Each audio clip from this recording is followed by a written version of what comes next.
in front of us, and we're like, man, it can't be this easy. This guy can't be this good, or this guy can't be this bad. It's been on both sides. They overthink it. Right. Think about it. Well, I live in a city Yep. where a team thought themselves into Darko Milicic. I don't know if that was underthinking or overthinking, but they thought themselves into Darko. So if you're, are you going to the land of Victor? Is that where you're going? Well, pretty soon, because we're going to get there soon, because that's the future. I'm talking about the present. I don't know if you saw this NBA general managers poll where they just give their opinions on who the MVP is going to be. They thought, general managers thought Luka. That's nice. That's cute. They were asked about the likely NBA champion. They thought Milwaukee Bucks, followed closely by the Clippers and Warriors. And Vinny, look, I know in football doesn't always work this way, and baseball doesn't work this way, and neither does hockey, where you look at the previous champion and say, well, they're probably going to win it again. There's much more range in championship space in other sports. But in the NBA, the championships tend to come in either consecutive clusters, or we say 4 and 6, 4 and 7, 3 and 7. The championship group, if that group has not been disbanded, they're going to win a championship. The fact that the Warriors, 25%, what y'all talking about? I saw the Warriors last year. I didn't believe going into the series. After the series, and I saw what Steph Curry did. I saw Klay Thompson kind of improve in the NBA Finals and kind of get his legs back. Vinny, why are we overthinking it?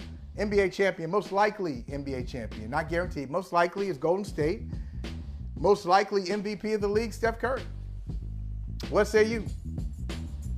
I don't know if I'm ready to ride there, because if Chris Middleton is not hurt, are we having a completely different conversation about what just transpired last June? If you're going to use that same logic about championships coming in clusters, will we be talking about the Milwaukee Bucks being two-time defending champions? Because nothing from Giannis's performance in the regular season or even in the playoffs, where he admirably carried the Bucks against that juggernaut Boston team, suggested to me that he's falling from his perch.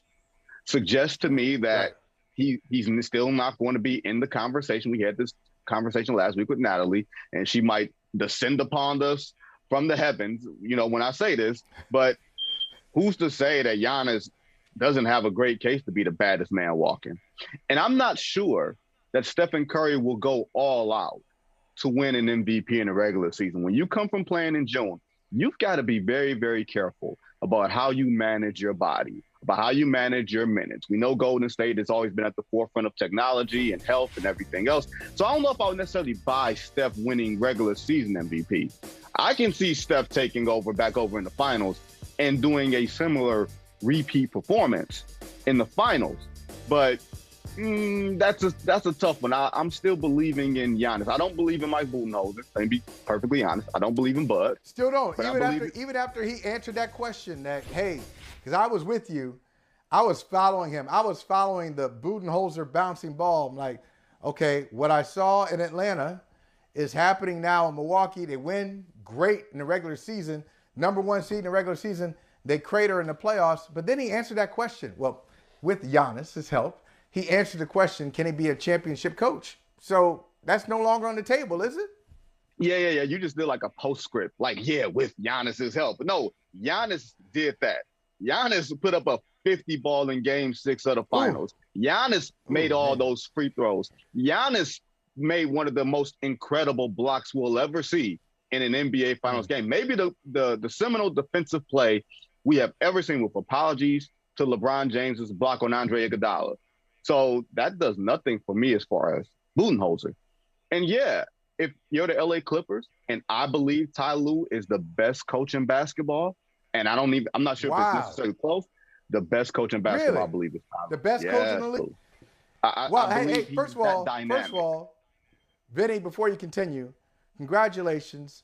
Somebody in that seat recalled a quote and got it right without having to look it up, 17 times. And Durant Phillips, that was a beautiful recitation of that quote. But are you taking a shot? Are you taking the shot? Yes, I am. Michael Smith. Yes, I am. Yeah, yes. Come on. With the Giannis quote. We couldn't get the Giannis quote right. He kept trying and trying. That's Mike, right. stop. That's right. Mike, That's right. Mike, okay, let it go. Steve Kerr. Mm-hmm. You got Eric Spoelstra in Miami is in that conversation. People haven't talked about Greg Popovich as much because the talent has kind of gone away. Now they're going to be in the tanking. We'll talk about that in a second. They will be in a different kind of who's number one conversation. Hey, thanks for watching Brother from Another on YouTube. Make sure you hit subscribe before you leave, and be sure to watch us 3 to 5 p.m. Eastern Time on Peacock. Appreciate you.